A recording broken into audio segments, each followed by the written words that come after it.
सुबह जब ब्रिटिश सैनिकों की बचाव दल की एक टुकड़ी बर्मा के घने जंगल में पहुंची, चारों ओर कीचड़ में पड़े निष्प्राण शरीर, बिखरे हुए हथियार और हर दिशा में मौत की खामोशी। वे एक एक कर अपने सभी सैनिकों को देखते गए। सब मारे जा चुके थे। तभी अचानक उनकी नजर युद्ध भूमि में पड़े एक युवक पर पड़ी। न उसके शरीर पर कोई घाव, न एक भी गोली का निशान। कोई भी समझ नहीं पाया कि ऐसी कौन सी ताकत थी जिसने युद्ध और मौत के बीच भी उसे बचा कर रखा।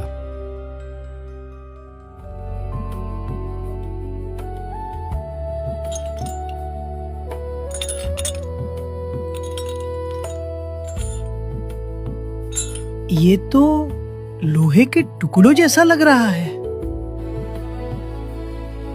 हाँ, कुछ तो है अंदर।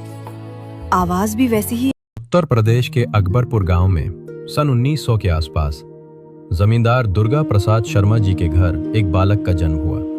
उसका नाम लक्ष्मी नारायण रखा गया। घर परिवार, खेती बाड़ी और जमीन सब कुछ था। बचपन इसी माहौल में बीता। धीरे धीरे लक्ष्मी नारायण का झुकाव भक्ति की ओर हुआ। हनुमान जी की पूजा, सुंदरकांड का पाठ और हनुमान चालीसा का जाप उसकी दिनचर्या का हिस्सा बन गया। गांव में लोग उसे हनुमान जी का बड़ा भक्त मानने लगे। परंपरा के अनुसार 11 वर्ष की आयु में उनका विवाह हुआ। समय के साथ उन्हें 2 पुत्र और 1 पुत्री मिले। परिवार और जिम्मेदारियों के बीच रहते हुए भी उनकी भक्ति और साधना निरंतर चलती रही। संसार में रहते हुए भी उनके भीतर वैराग्य की भावना धीरे धीरे गहरी होती गई। 17 वर्ष की आयु तक पहुंचते पहुंचते उन्हें आत्मबोध की अनुभूति हुई। अपने कर्तव्यों को निभाते हुए अंततः उन्होंने गृहस्थ जीवन का त्याग।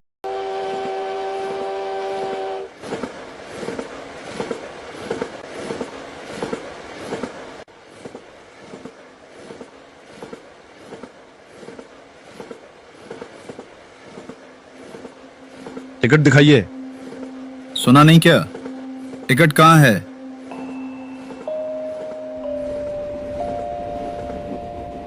डोंगी बनने का नाटक मत करो बाबा जी। जल्दी से टिकट दिखाइए। फर्स्ट क्लास है ये। बिना टिकट नहीं चल सकता। नहीं, मेरे पास टिकट नहीं है। तो पैसे दीजिए। टिकट के पैसे और फाइन दोनों लगेंगे। पैसे तो मेरे पास नहीं है। मेरे पास तो सिर्फ राम नाम है। राम नाम से ट्रेन नहीं चलती बाबा जी। पैसे हैं तो दीजिए, नहीं तो उतरना पड़ेगा। लेकिन ये बाबा यहाँ क्यों बैठे हैं? सर, इनके पास टिकट नहीं था, इसीलिए इन्हें ट्रेन से उतार दिया गया। और उसके बाद से ट्रेन यहीं खड़ी है ना? साहब, जब से बाबा उतरे हैं ट्रेन एक कदम भी नहीं चली। तुरंत इनसे माफी मांगिए और इन्हें पूरे सम्मान के साथ वापस ट्रेन में बैठाइए। बाबा जी, हमसे बहुत बड़ी भूल हो गई। कृपया हमें क्षमा कर दीजिए। आप वापस ट्रेन में चलिए। मैं ट्रेन में बैठ जाऊंगा, लेकिन मेरी एक शर्त है। बाबा जी, बताइए ना, क्या करना है? आप जो भी कहें, आपकी हर शर्त मंजूर है। बस आप कृपा बनाए रखना। मैं पूरी कोशिश करूंगा सब कुछ वैसा ही करने की जैसा आप चाहते हैं। यहाँ आसपास के गांवों के लोग कितनी तकलीफ उठाते हैं। ट्रेन पकड़ने के लिए मीलों पैदल चलना पड़ता है। यहाँ एक स्टेशन बनवा दो ताकि बच्चों बूढ़ों को आसानी हो। पूरन, नीचे देखो। अरे, नीचे कोई बैठा है। आवाज तो बिल्कुल अनजान लग रही है, लेकिन मेरा नाम कैसे जानता है? अजीब बात है यार। चलो नीचे जाकर देख ही लेता हूं।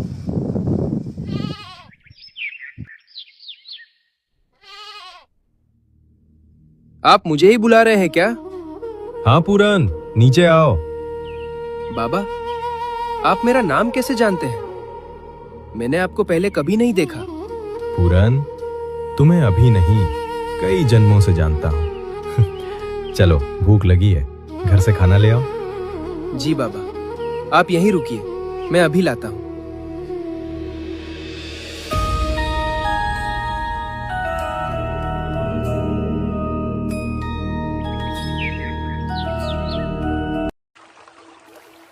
चलो नदी पार करो, रास्ता ज्यादा दूर नहीं, राम नाम लेते चलना, मन शांत रहेगा।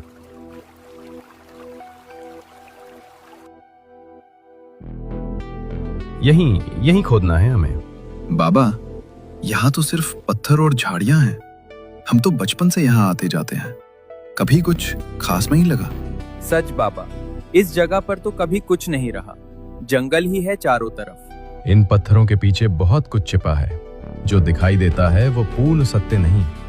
देखना चाहो तो हाथ आगे बढ़ाओ, परिश्रम करना होगा, खुदाई करो, तभी मिलेगा जो खोज रहे हो। बाबा, यहाँ कुछ नहीं दिख रहा, हमने काफी खोद लिया, कहीं गलती तो नहीं? थोड़ा और धैर्य रखो। अरे ये क्या, कुछ सख्त है नीचे।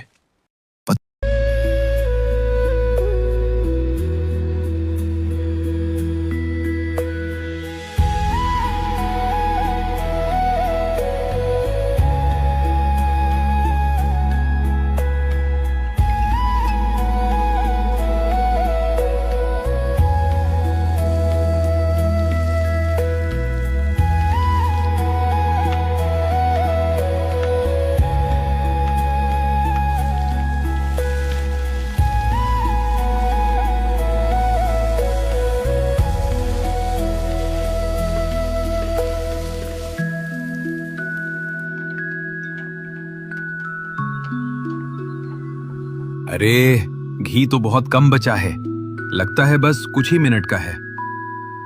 कितना बचा है दिखाओ तो। अरे भाई, इतने में तो 10-15 मिनट भी मुश्किल से चलेगा।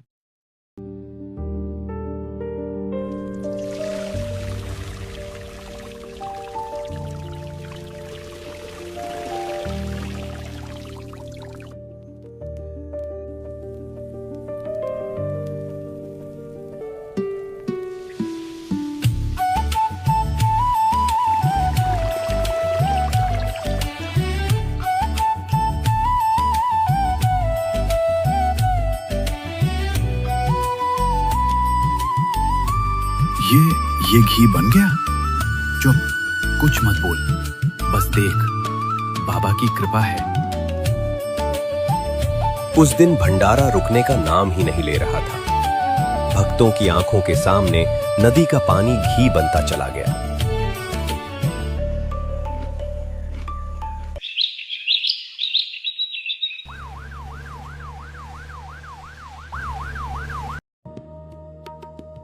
शास्त्री जी, बाबा ने आपको बुलाया है।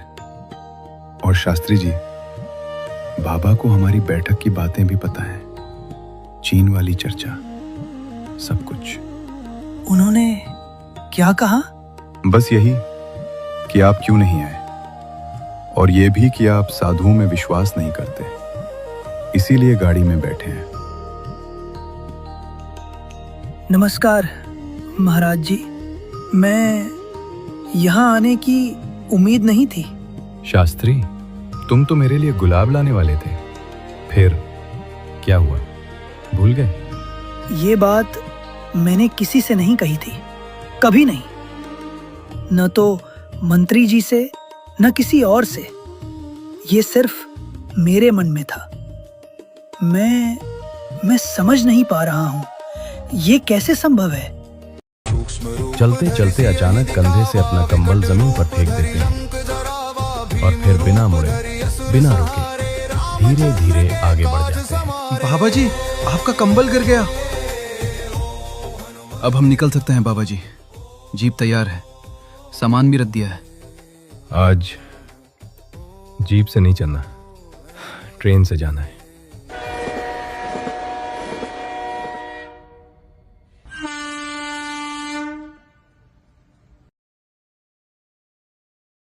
बाबा, चरण स्पर्श, आप यहाँ? ये तो सपना जैसा है। मैं रोज सोचती थी कब दर्शन होंगे। सब कुशल मंगल, परिवार ठीक? आपकी कृपा से सब ठीक है बाबा, लेकिन आज दर्शन हो गए, मन भर गया। आपकी एक नजर से सारी चिंताएं गायब।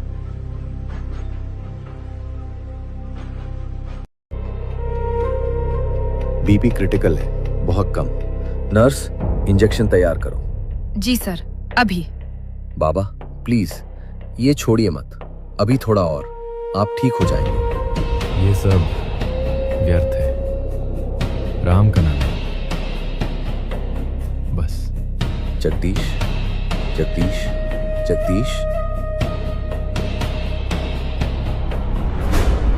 11 सितंबर 1973 बाबा नीम करौली महाराज ने देह त्याग दी, लेकिन बाबा कभी गए नहीं। उनकी कृपा, उनकी लीला आज भी जारी है। दुनिया के कई महान लोग उनकी शिक्षाओं से प्रभावित हुए। प्रेम करो, सेवा करो, सब एक है। स्टीव जॉब्स ने 1974 में कैची धाम आकर वो गहरी शांति पाई जो एप्पल की सादगी और क्रिएटिविटी की नींव बनी। मार्क जकरबर्ग ने स्टीव की सलाह पर आश्रम